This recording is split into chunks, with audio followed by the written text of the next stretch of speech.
নমস্কার। প্রাণারামের মাধ্যমে সম্প্রচারিত ভারত কথার গ্রন্থি মোচনের 208তম পর্বে আপনাদের সবাইকে জানাই সাদর সম্ভাষণ। মহামতি অনন্তলালের অপার আশীর্বাদে আমরা প্রতিদিন শুনে চলেছি ভারত কথা। ভারত কথার গত 2টি পর্ব ধরে আমরা শুনেছি নল এবং দময়ন্তীর আখ্যান।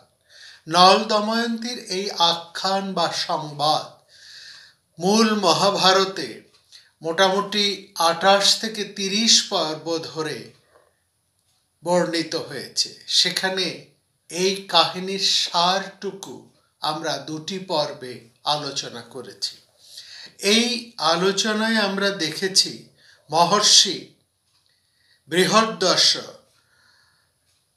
যুধিষ্ঠিরের কাছে তার প্রশ্নের উত্তরে, তার মহারাজ যুধিষ্ঠিরের জিজ্ঞাসার উত্তরে বলেছিলেন, মহারাজ, নল রাজা একাকী গুরুতর ও ভয়ঙ্কর দুঃখ সহ্য করছিলেন, আবার উন্নতি লাভও তিনি করেছিলেন। একাকী নৈব সুমহল্লন পৃথিবীপতে দুঃখমাসিদং ঘোরং প্রাপ্তশ্চ অভ্যুদয় পুনঃ। আবার তার অভ্যুদয় ঘটেছে। আর আপনি ভাইদের সাথে, স্ত্রী দ্রৌপদীর সাথে একসঙ্গে বাস করছেন এই কাম্যক বনে, ধর্মের আলোচনা করছেন আপনি ব্রাহ্মণ এবং মুনিদের সঙ্গে। সুতরাং এই বনবাসে আপনার বিলাপ করার, দুঃখ করার কি কারণ? আপনি তো একলা নন, আপনার সঙ্গে ভাইরা আছে, স্ত্রীরা আছে, ধর্মপরায়ণ ব্রাহ্মণেরা আছে, মুনি ঋষিরা আছে। আপনি কর্কটক নাগ, দময়ন্তী, নল এবং রাজর্ষি ঋতুপর্ণের নাম যদি কীর্তন করেন, তাহলে আপনার মধ্যে যে কলির প্রভাব আছে, এই কলির প্রভাব দূর হয়ে যেতে পারে। আর মনে রাখবেন মহারাজ, পুরুষার্থ অচিরস্থায়ী, এই জন্য আপনি প্রাপ্ত বা বিনাশের চিন্তা করতে পারবেন না। এই কাহিনী আপনার কাছে আমি বলেছি, এটা শুনে আপনি আশ্বস্ত হন, শোক করবেন না এবং বিপদে আপনি বিষণ্ণ হবেন না। দৈব যদি অনিষ্ট করতে থাকে, পুরুষকার যদি বিফল হয়, অধ্যবসায়ী মানুষ কিন্তু কখনোই মনকে বিষণ্ণ হতে দেয় না। যারা বারবার এই নল চরিত্র শুনবে, তাদেরকে অলক্ষ্যে কখনোই স্পর্শ করতে পারে না। কারণ এখানে একজন ক্ষত্রিয় রাজা নিজের দৈব শক্তিতে, নিজের পুরুষকারে, নিজের উদ্যমে আবার নিজের সৌভাগ্য লক্ষ্মীকে ঠিক ফিরিয়ে নিয়ে এসেছেন। এদের কথা শুনলে মানুষের ধর্ম, অর্থ, কাম প্রভৃতি লাভ হয়, মানুষ ধন্য হয়ে যায়, মানুষ নিরোগ হয়, আনন্দিত হয়। এইসব যে কথা বলছেন, এখানে আমরা এই কাহিনীর মধ্যে দেখছি, কাহিনীর মধ্যে একটি জায়গায় আমরা শুনেছি যুধিষ্ঠিরের মতনই নলকে উপস্থাপন করা হয়েছে এই কাহিনীতে। সেখানে দময়ন্তী মহারাজ নলের চরিত্র বর্ণনা করতে গিয়ে বলছেন যে মহারাজ নল হচ্ছেন বুদ্ধিমান, যশস্বী, বীর, যুদ্ধ বিজয়ী, বিদ্বান, প্রজাপালক। তিনি আমার স্বামী নিষদ রাজ। তিনি দেবতা পূজা পরায়ণ, তিনি ব্রাহ্মণ বৎসল, নিষদ বংশের রক্ষক, মহাতেজা, মহাবল, সত্যপরায়ণ, ধর্মজ্ঞ, প্রজ্ঞ, সত্য প্রতিজ্ঞ, শত্রু বিজেতা, ব্রাহ্মণ হিতৈষী, দেবতা ধ্যান তৎপর, কান্তি সম্পন্ন, শত্রুনগর বিজয়ী এবং ইন্দ্রের তুল্য তেজিয়ান শ্রেষ্ঠ রাজা। আর শুধু তাই নয়, আরো অনেক গুণের বর্ণনা দিয়েছিলেন দময়ন্তী মহারাজ নল সম্পর্কে। তিনি বলছেন তিনি প্রধান প্রধান যজ্ঞ অনুষ্ঠান করেছেন, তিনি বেদ বেদাঙ্গে পারদর্শী, যুদ্ধে বিপক্ষ বিজয়ী, চন্দ্র ও সূর্যের তুল্য তেজস্বী, সত্য এবং ধর্মপরায়ণ সেই নলরাজ তাকে অসভ্য অশিক্ষিত ক্রীড়াদক্ষ কুটিল লোকেরা দ্রুত ক্রীড়ায় তাকে সততার সাথে হারিয়ে তার রাজ্য এবং ধন অপহরণ করেছে। অর্থাৎ এই জায়গায় আমরা মহারাজ নলের সাথে যুধিষ্ঠিরের প্রায় মিল দেখতে পাই। অমিলটা হচ্ছে কোথায় না, একাকী মহারাজ নল সমগ্র পাণ্ডবদের সমান শক্তি, বীর্য, ক্ষত্র ক্ষমতা রাখেন। নলের অংশই যেন সমস্ত পাণ্ডবদের মধ্যে 5 ভাগে ভাগ করে করে জমা হয়েছে, আর কিংবা পঞ্চপাণ্ডবের সমন্বিত গুণই হচ্ছেন মহারাজ নল। যাই হোক, এই নল এর কথা শুনে আমাদের মনে হয় যুধিষ্ঠির বোধহয় খানিকটা মানসিক শান্তি ফিরে পেয়েছেন।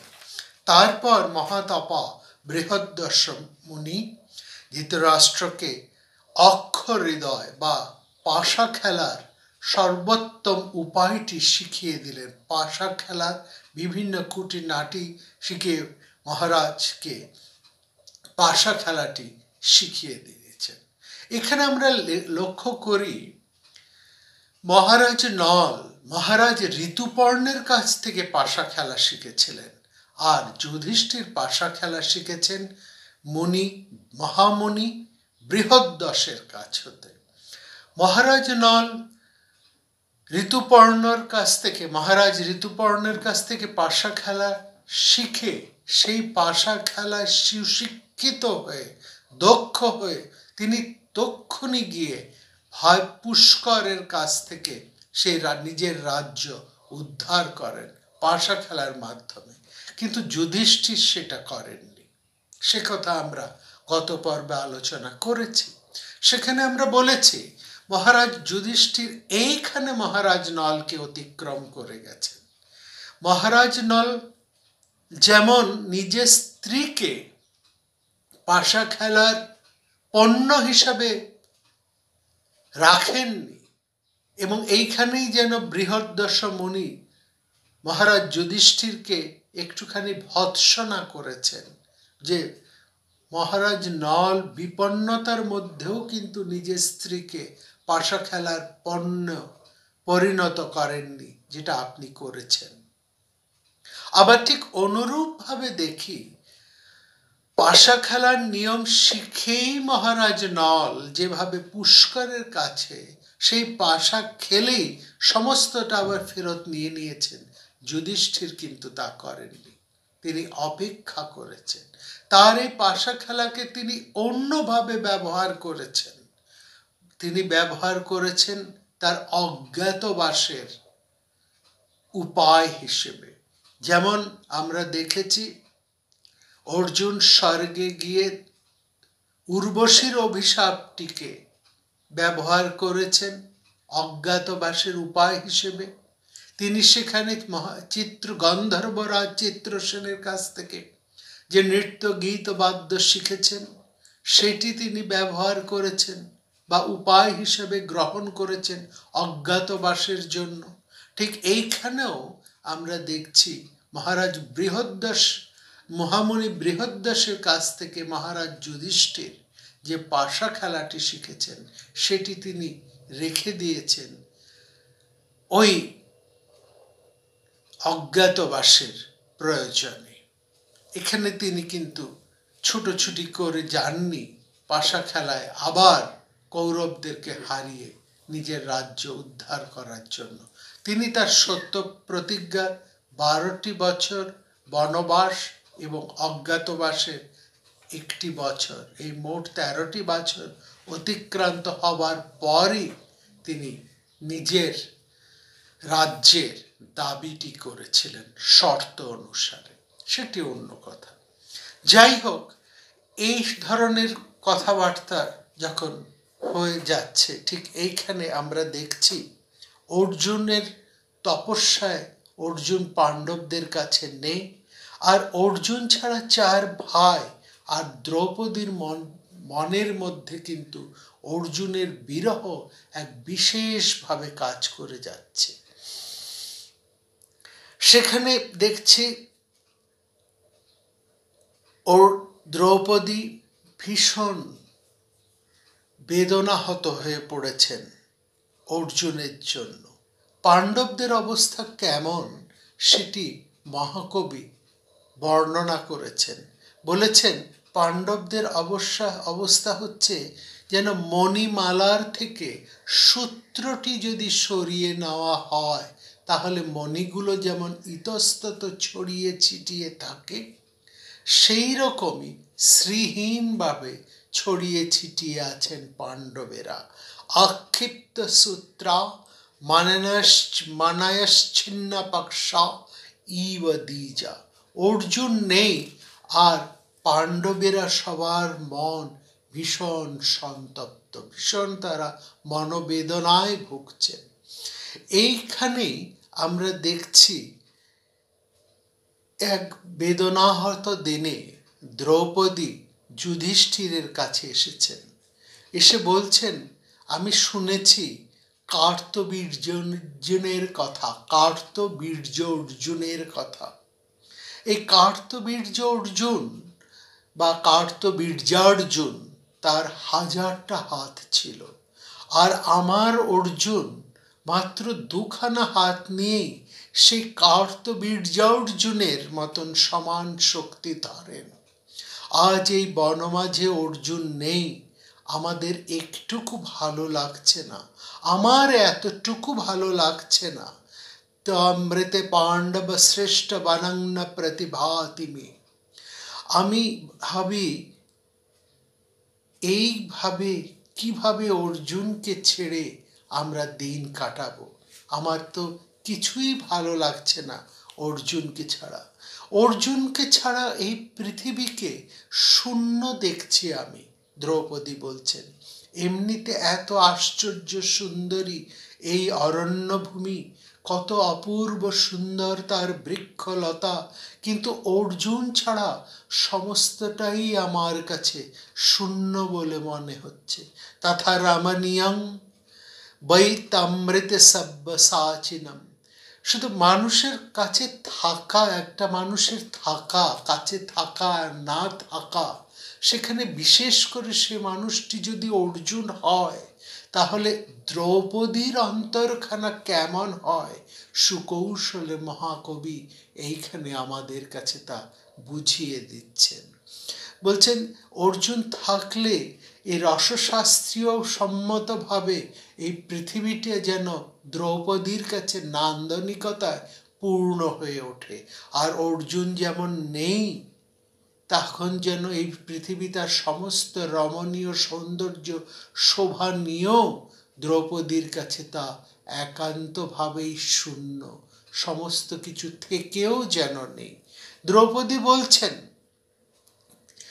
অমন মেঘপুঞ্জের মতন সেই চেহারা, অর্জুনকে বর্ণনা করছেন অমন মেঘপুঞ্জের মতন সেই চেহারা, হাতির মতন তার গায়ের জোর, অথচ তার মধ্যে তার চক্ষু দুটি পদ্মের পাপড়ির মতন টানা টানা। আমার এই কাম্যক বন আর ভালো লাগছে না অর্জুন ছাড়া। তামৃতে পুণ্ডরিকাক্ষং কাম্যকং নাতি ভাতি মে। দিন রাত কাম্যক বনে বসে বসে তার ধনুকের টঙ্কার শুনতাম বজ্রপাতের মতন। সে কথা ভাবলে আমার মনে কি করে শান্তি আসে। দ্রৌপদী একটা নিরন্তর আসঙ্গের কথা বলছেন। এই আসঙ্গ কৃষ্ণা পাঞ্চালীর সন্তে মেঘের মতো কালো অর্জুনের এক পরম আসঙ্গের কথা, এক রমণীর সাথে মত্তহ স্থির শক্তিমত্তার আসঙ্গ, এবং অবশ্যই এক অনতিক্রম্য পুরুষের নিরন্তর ধনুরাকর্ষণের শব্দের সঙ্গে দ্রৌপদীর মতন ক্ষত্রিয়ানীর আসঙ্গ। নীলাম্বুদচয় প্রক্ষং মত্ত মাতঙ্গ বিক্রমম। আমাদের মনে হয় অর্জুনের জন্য দ্রৌপদীর এই যে আকর্ষণ, যা সশব্দে উচ্চারিত হচ্ছে ধর্মরাজ যুধিষ্ঠিরের সামনে, তার জ্যেষ্ঠ স্বামী, এই উচ্চারণের মধ্যে দিয়ে দ্রৌপদী নিজের অন্তরের বেদনা এমনভাবে প্রকাশ করে ফেলেছেন, সেখানেই আমরা বুঝতে পারি মহাকবি আরো অনেক আগেই সযৌক্তিকভাবে যুধিষ্ঠিরের সামনে দ্রৌপদীর প্রকৃত প্রণয়ের কথাটি স্পষ্ট করে ফেললেন। দ্রৌপদীর কাছে 5টি স্বামী, তার যেন 5টি সরোবর। পঞ্চ সরোবরে দ্রৌপদী নিত্য স্নান করতেন। কিংবা এই কথাও আমরা এইভাবে যদি বলি, দ্রৌপদী হচ্ছেন এক বিশাল গভীর সরোবর, যেখানে পঞ্চ পাণ্ডব তাদের মতন করে স্নান করতেন। সে যে যেখানেই করুক না কেন, দ্রৌপদীর মধ্যে পঞ্চ পাণ্ডবেরা অথবা পঞ্চ পাণ্ডবের মধ্যে দ্রৌপদী, এদের প্রত্যেকের আসঙ্গের গভীরতা, নির্লিপ্ততা, প্রেমোদ্ভূত উন্মুখতার সবকিছুর মধ্যেই কিন্তু সবচেয়ে সঘন সপ্রেম আসঙ্গটি ছিল যখন কৃষ্ণা দ্রৌপদী এবং কৃষ্ণ অর্জুন দুজনের মধ্যে সঘন মোহ আবৃত মিলনটুকু ঘটত। সেটুকু অর্জুনের উপস্থিতিটুকুই যেন যথেষ্ট দ্রৌপদীর কাছে। অর্জুন কাছে আছেন, তাকে আড়ালে আবডালে দ্রৌপদী দেখতে পাচ্ছেন, তার ধনুষ টঙ্কারের শব্দটুকু দ্রৌপদীর কানে আসছে, তার গায়ের গন্ধটুকু দ্রৌপদী অনুভব করছেন, পাচ্ছেন, কিংবা অর্জুনের চলাফেরার শব্দটুকু, তার তাকানো, কিংবা অর্জুনের দূরোপগত আসন্ন সংকেত, এইটুকুই দ্রৌপদীর পক্ষে যথেষ্ট ছিল। সেইটুকু যখন দ্রৌপদীর কাছে এই ভীষণ বনবাস ক্লিষ্ট জীবনের মধ্যে নেই, বনবাসের যতটুকু অবশিষ্ট সেইটুকু যেন দ্রৌপদীর কাছে প্রায় নিঃস্ব হয়ে গেছে। দ্রৌপদী যেন আজ অর্জুন বিরহে নিজেকে প্রকৃত অর্থেই নিঃস্ব বলে মনে করছে। অর্থাৎ এখানে আমরা দেখছি এই যে দ্রৌপদীর কথা এখানে যখন বলছেন, তখন ভীমের প্রশ্নে যুধিষ্ঠির যেখানে বলবেন সেই মহাপ্রাস্থনিক পথে যে পঞ্চস্বামীর ওপর দ্রৌপদীর সমপ্রেমের নৈতিক অঙ্গীকার থাকা সত্ত্বেও দ্রৌপদী অর্জুনকে যে আমাদের মধ্যে সবচেয়ে বেশি ভালোবাসত, অর্জুনের প্রতি যে পক্ষপাত দ্রৌপদীর, সেই পক্ষপাত দ্রৌপদীকে হয়তো সরাসরি স্বর্গে যেতে দেবে না। কিন্তু আমাদের মনে হয় দ্রৌপদী কি অর্জুন ছাড়া, অর্জুন বিরহ ছাড়া কি তার কাছে স্বর্গটা প্রধান ছিল? দ্রৌপদীর জীবনে অর্জুন আর স্বর্গবাস একই ছিল। তার জন্য তিনি স্বর্গকে ত্যাগ করতে রাজি ছিলেন দ্রৌপদী, অর্জুনকে নয়। অথচ অর্জুনকে কতটুকুই বা কাছে পেয়েছেন।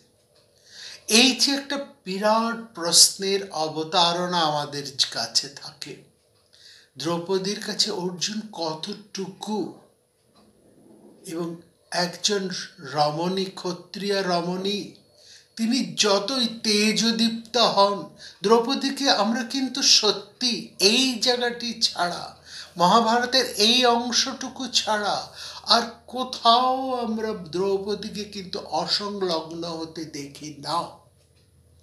দ্রৌপদীকে আমরা শত অপমান, শত বেদনা, শত বিপন্নতা, কোনো কিছুর মধ্যেই কিন্তু সেই ক্ষত্রিয়ানীর তেজ হতে, তার স্বাভাবিক ব্যক্তিত্ব হতে আমরা এতটুকুর জন্য চ্যুত হতে দেখি না, এতটুকু সরতে দেখি না। এইখানেই আমরা শুধুমাত্র এই অংশটুকুতেই, বনপর্বের এই খানিক সময়ের মধ্যেই দ্রৌপদী যেন তার নিজের স্বভাব হতে একটুখানি সরে যান, তিনি যেন ধরা পড়ে যান, কিংবা কবি যেন দ্রৌপদীর অন্তরটিকে একবারে লহমায় এক বিদ্যুৎ দীপ্ত আলোক শিখার মধ্যে দিয়ে আমাদের সামনে পরিস্ফুট করে তোলেন এক লহমার জন্য। এখানে অনেক টুকরো টুকরো কথার মধ্যে দিয়েই আমরা পরিষ্কার বুঝতে পারি দ্রৌপদীর জীবনে যোগ্য পুরুষ হচ্ছেন সেই ফাল্গুনী অর্জুন। মহারাজ যুধিষ্ঠিরের কাছে সে কথা বলতে এতটুকু সংকোচ বোধ করেননি দ্রৌপদী। এবং মহাভারতের কবির অভিব্যক্তিতেই আমরা বুঝতে পারি বভূব কৃষ্ণ সর্বেষাং পার্থনাং বশবর্তিনী, বভূব কৃষ্ণ সর্বেষাং পার্থনাং বশবর্তিনী। তিনি রূপে গুণে শক্তিতে দ্রৌপদী কাউকে অবহেলা করেন না, কোনো পাণ্ডবকেই তিনি অবহেলা করেন না। কিন্তু এই ব্যবহারিক সমতার মধ্যেও দ্রৌপদীর মন, তার প্রেমের মন এক কেন্দ্রিকতার একটুখানি ছন্দ, একটি সুর, একটা তরতম আমরা মুহূর্তের অবকাশে, মুহূর্তের ফাঁকে, মুহূর্তের অসচেতনার মধ্যে দিয়ে ধরে ফেলতে পারি। অর্থাৎ যে মানুষটি ওই রাজসভায় সকল ক্ষত্রিয় বীরের দর্প খর্ব করে মিন চক্ষু ভেদ করে দ্রৌপদীর মতো রমণীর স্বয়ংবর মাল্যটি লাভ করেছিলেন, সেই বীরতম পুরুষের প্রতি দ্রৌপদীর প্রেম কি এমনি এমনি বয়ে যাবে? এতটুকু কি সেখানে সঘন প্রেমের আভাসটুকু আমরা পাব না? আমরা এখানে দ্রৌপদীর মুখে অর্জুন প্রশংসার কোনো উত্তরই আমরা দিতে দেখি না যুধিষ্ঠিরকে। না, যুধিষ্ঠির এতে অবাক হন না, তার হৃদয়ে ঈর্ষাও আসে না, তার স্থিতদি ভাবনায় কোন রকম ধৈর্যচ্যুতিও ঘটে না। তিনি সবটুকুই বোঝেন।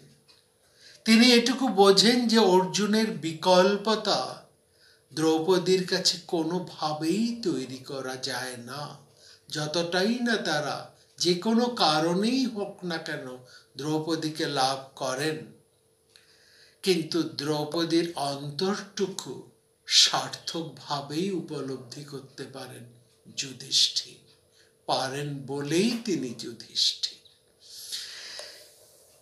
এমন করে যে ভালোবাসার মধ্যে দ্রৌপদী আধা পড়ে রয়েছেন,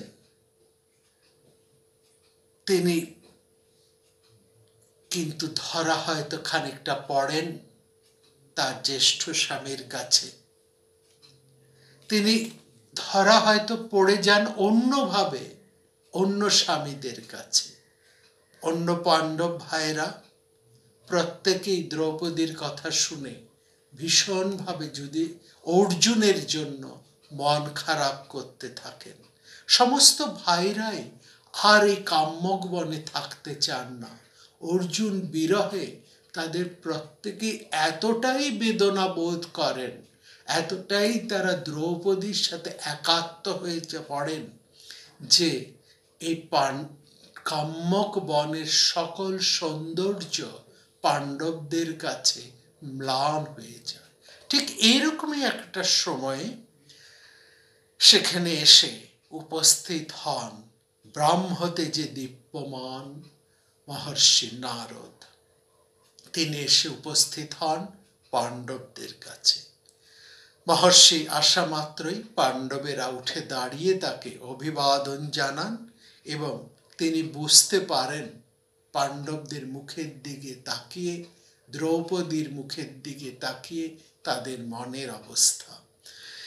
তিনি জানেন অর্জুন যেখানে তপস্যার জন্য বেরিয়েছে সেখানে এই কাম্যক বন দ্রৌপদী সহ বাকি পাণ্ডবদের কাছে সত্য সত্যই অকাম্য হয়ে উঠেছে। নারদ সে কথা জানেন। আর জানেন বলেই তিনি মহারাজ যুধিষ্ঠিরকে বলছেন, কি চাও তোমরা আমার কাছে? ব্রুহি ধর্ম বৃথং শ্রেষ্ঠ কেনার্থং কিং দদামিতে। আমি তোমাদের কি দিতে পারি, কি চাও তোমরা আমার কাছে? আসল কথা এটা নয় যে একজন এত বড় তেজস্বী তপস্যানিষ্ঠ মুনি তাদের সামনে এসেছেন বলেই যে তিনি বলছেন তোমাদের কি চাই বলো, আমি তোমাদের সমস্ত কিছু পূর্ণ করে দেব, এমন কিন্তু কথা এটি নয়। যুধিষ্ঠির আবার এমন শ্রেণীর মানুষ, তিনি নিজের জন্যও চাইবেন না, পরিবারের জন্যও তিনি কিছু চাইবেন না। আর যুধিষ্ঠির যদি কিছু চানও এরকম একটি সময়ে, তিনি চাইবেন এমনই এক জিনিস, তা শুধু তার নিজের নয়, তার ভাইদের নয়, সমগ্র মানুষেরই উপকারে আসবে এমন জিনিসেরই যাচনা করবেন যুধিষ্ঠির। সেই যুধিষ্ঠির বলছেন, যদি আমরা আপনার অনুগ্রহের যোগ্য হই হে ঋষিবর, তাহলে দয়া করে এটি বলুন যে বহুতর তীর্থে গিয়ে মানুষের কি লাভ হয়, কেন মানুষ তীর্থ পর্যটনের জন্য পৃথিবী প্রদক্ষিণ করে। লক্ষ্য করুন যুধিষ্ঠিরের কথাগুলো। সেখানে পাণ্ডবদের মনোবেদনা উপলব্ধি করে মহর্ষি নারদ বলছেন, তোমরা কি চাও বা বলো, আমি তোমাদেরকে কি দিতে পারি। আমরা সাধারণ মানুষ হলে কি বলতাম? আমাদের রাজ্য ফিরিয়ে দিন মহারাজ, ভীষণ দুঃখে আছি, বা ওইটা দিন সেটা দিন, এইরকম আমরা চাইতাম। এমন একজন বিশাল শক্তিমান ঋষি এসেছেন, যিনি কটাক্ষ মারতে অনেক কিছু দিতে পারেন। যুধিষ্ঠির তার কাছে তা অনেক কিছু চেয়ে নিতে পারতেন, তার নিজের জন্য চাইতে পারতেন, নিজের জন্য না হোক তার সমস্ত পাণ্ডব ভাইদের জন্য চাইতে পারতেন, কিন্তু না, যুধিষ্ঠির সেরকম মানুষ নন। তিনি নিজের জন্যও চান না, নিজের ভাইদের গুটি কয়েকের জন্য তিনি চান না। যদি তিনি চান, সেই তার চাওয়াটা এতটাই বিস্তৃত, এতটাই উদার, এতটাই সর্বকালের জন্য, সর্বজনের জন্য। এই যে সর্বাশ্লেষী একটি ভাবনা, একটি বিশাল হৃদয়, বিশাল ভাবনা আমরা যুধিষ্ঠিরের মধ্যে দেখি, দেখে অবাক হয়ে যায়। যুধিষ্ঠিরের এই প্রশ্ন কি শুধু যুধিষ্ঠিরের জন্য, নাকি ওই অবস্থায় দাঁড়িয়ে, ওরকম একটা বিপন্নতার মধ্যে দাঁড়িয়ে একজন মানুষ, শক্তি নয়, কোনো ক্ষমতা নয়, কোনো ঐশ্বর্য নয়, নিজের সম্পদ নয়, নিজের লুপ্ত রাজ্য উদ্ধারের কোনো সূত্রও নয়, তিনি এমন একটি জিনিস প্রার্থনা করলেন, যে জিনিস যুধিষ্ঠিরের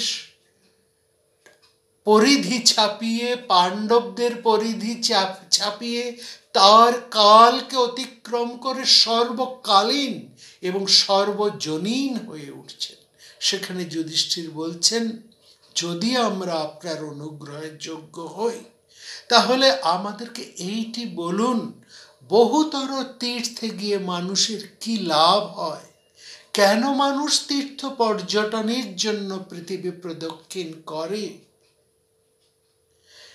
এখানে নারদ সোজাসুজি এই প্রশ্নের উত্তর কিন্তু দিলেন না।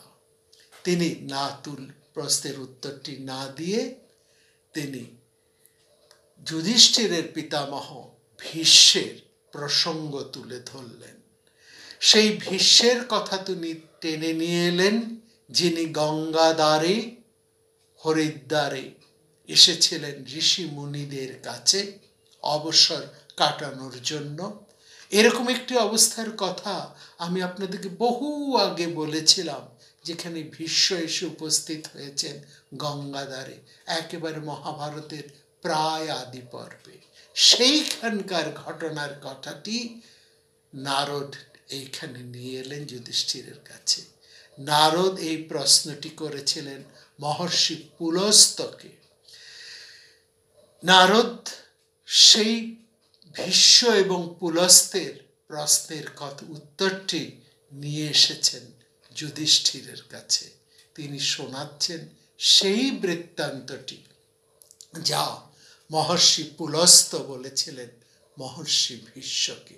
কেন তিনি সরাসরি বললেন না, আর কেনই বা তিনি এত সুদূর অতীতের কথাটি যুধিষ্ঠিরের কাছে তুলে নিয়ে এলেন? কি আছে এর মধ্যে ইঙ্গিত, সেটি আমরা শুনব আগামী পর্বে। আর একটি কথা, এই মহাকাব্যিক পরিবেশের মধ্যে একটা ধীর স্থির বাতাবরণ, শান্ত বাতাবরণ বয়ে চলে। সেখানে সবচাইতে মুখ্য হয়ে ওঠে ধৈর্যটুকু। সেইটুকু আমাদের ধারণ করতে হবে, তবেই এই বনপর্বের রসটুকু আমরা আস্বাদন করতে পারব।